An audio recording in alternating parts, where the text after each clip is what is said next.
Hey everyone, Andy Moss here with tradingadventures.com with a quick midweek market update. First thing you notice on the roadmap chart here is 3 of the 4 major indices are below the 5-day moving averages. IWM is below a declining 5-day moving average. Only the Qs are still above and holding up pretty strong there. So a little bit of a shift here in things, nothing incredibly cautionary, but this is something we haven't seen since last time it dipped below a 5-day was not quite 3 weeks ago or so, back in the middle of May, and that led to a pretty mild pullback from there before things recovered. Maybe that happens again. We don't know for sure, but what we can say for sure is we've got a series of lower lows and lower highs below a 5-day. Not a declining 5-day yet on the SPYs, but we'll see how that develops. So just something to be mindful of there as the market takes a little bit of a break. On the daily time frame here, we see SPYs just now touching the rising 8-day moving average. So again, nothing catastrophic, nothing terribly alarming. Just at this point, a minor shift in the price action as we take a little bit of a breather. Qs, similar situation as the roadmap, although holding up a little better here, still above the rising 8-day. We do have a DeMark 9 sell signal here, which could mean some intermediate term exhaustion. That's what that stands for. That's what that's keying us in to be alert for. Certainly doesn't guarantee that it happens. Last time it happened, all the downside came pretty much in one day before it went back to a new high, and then a little bit of follow through on another trip there the next time around, but it held up very well. So again, just something to note at this point. Dow just a little below the rising 8-day. The level between the 8 and 21-day here is a little broad, that signals a strong trend and good momentum, but it also could be a little bit of a sign of extension. So, and we'll see some trips down to the 21-day in a few other names we look at here in a few minutes. this is still a bullish consolidation pattern up here, even though it's below the 8-day. It's right around this extension level, which if you saw the weekly charts video, you know that we looked at that and talked about the possibility that maybe we chop around here a little bit before it can go much higher if that's what eventually happens. Bitcoin is a different story, just getting crushed here. I shared this on X a couple of times as it's been finding resistance at this anchored VWAP from the all-time highs. It did that again over here with a declining 200-day moving average, and what we highlighted was this anchored VWAP off of the low back in February with a question mark on the post that I shared, posing the question, does this provide any support? Does it matter at all? And we now know that it did not. It just sliced right through and way down here into the mid 60,000 range now. So Bitcoin is really looking pretty nasty there. So moving into some individual sectors, semiconductor index, still the leader, still very strong. A little bit of a sell-off today at the open that was bought back up very quickly. And again, we have this non-sell signal here from DeMark on the daily action. XBI couldn't get going, couldn't make a higher high here, and now it is back down and testing this kind of level of polarity here from the last several weeks. That's a pretty important level. If it would get and stay below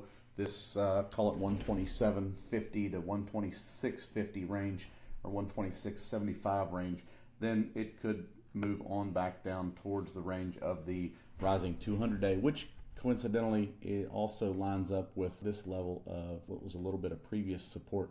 If I can get my tool there and drag it over, this 120s, if it breaks down, wants to go further, 120s would be a level of interest to watch and see how it reacts down in that area on the biotechs. Software has had a very strong recovery, and now a couple, really just one day of selling here so far, which is not at all unusual after such a strong move higher, followed by 3 days of gapping and moving higher still. So nothing surprising terribly there from the software sector. Mag 7 is a group, and this is what I mentioned a minute ago about some names being below their 21-day moving averages. This is back down below the 8 and 21-day, the 8 days curling over and into this area of the highs back in November, October last year. Mag 7 struggling a bit here, losing all of the short and intermediate term momentum and potentially room down further into the mid 66s as the 50-day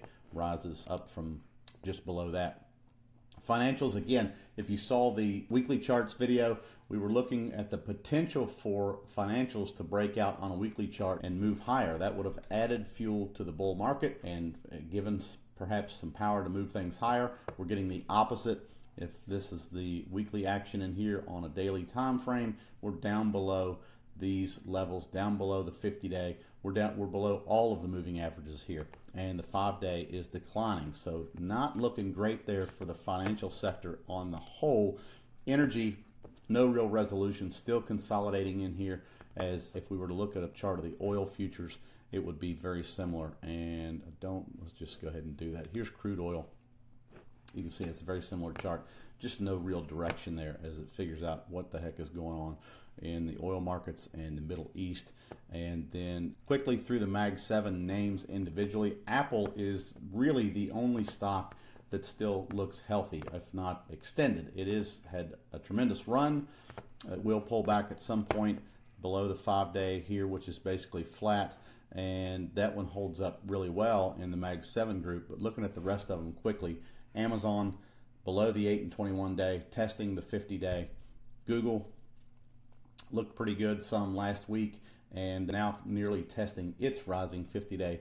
Meta has a bit of strength today on some kind of deal news or affiliation. I don't remember what the story was, but that propped Meta up today. But still, it's right here around the 8, the 21, the 50. The 200-day is still declining up there, and it's still in this messy, choppy pattern here, not looking fantastic there despite 1 day of buying. Microsoft, like the software sector, back down, and this doesn't look like great action in Microsoft. A strong breakout over the 200-day and quickly failing all the way back down. If you go back to the IGV on the whole, it's still in the far upper reaches of this recent range. Microsoft, on the other hand, has given back this whole move over the 200-day and back down where it started and below this anchor from the highs and below the 8-day moving average. It's not doesn't mean it's terribly bearish yet, but that could be an early indication of trouble there for Microsoft. It's just this kind of a blow-off move here that was quickly reversed. Nvidia, similar action there over the last few days, although still within the confines of a bigger move, and it's below the 8 and the 21 day here, but still well above the rising 50 and 200-day moving averages. So here's the anchor from the lows back on March 31st, and we could add another one on to this close here and see it's below that. So, more profit taking there across the board on the Mag 7 names. Finally wrapping it up with Tesla, trying to get going but consolidating here, retesting this rising 200-day and below the 8 and 21 day. So there's a lot of excitement, apprehension, ambiguity, all kinds of emotions around the coming SpaceX IPO, which undoubtedly is having some kind of effect, either positive or negative, on Tesla. So that probably contributes to the fact that it's a little erratic and ultimately not really going anywhere for the last month or so, nearly a month. So there's a market update on the whole. And back to the roadmap here, this is just early signs of maybe slow down a little bit. In Alpha Trends, we've been talking about this, looking at what's going on. There's still trades. There's still some really good setups out there. We've had some nice things occurring, but the lists are getting a little shorter and the price action looks a little more subdued here and I'm talking very short term here, over the last couple of days and basically this week so far. So just note the action there in the market overall. Pay attention to what you own, know where your stops are, and maybe consider being a little more prepared for further downside. Every sell-off to this point has been bought, and so maybe that happens again. We don't want to get super bearish or even bearish at all and scream that the sky is falling. That's not what's going on here. It's just a short-term pullback at this point. So we just do as we always do. We monitor the situation. I've got this pulled up here. This is the stock index futures on a 1 hour time frame to get us a little more of a view. And we've got this would be the daily 10 and 20-day moving averages here for some reference points on the SPYs or the E futures there. And we can see we've got levels to monitor down here. So before things look much worse, they would have to get through some of these potential areas of support and stay below them. Then we could start getting more cautious on perhaps a longer time frame, but that is not the case so far. So one day at a time, keep an eye on your levels, on your positions, know what you own, and know how to manage them.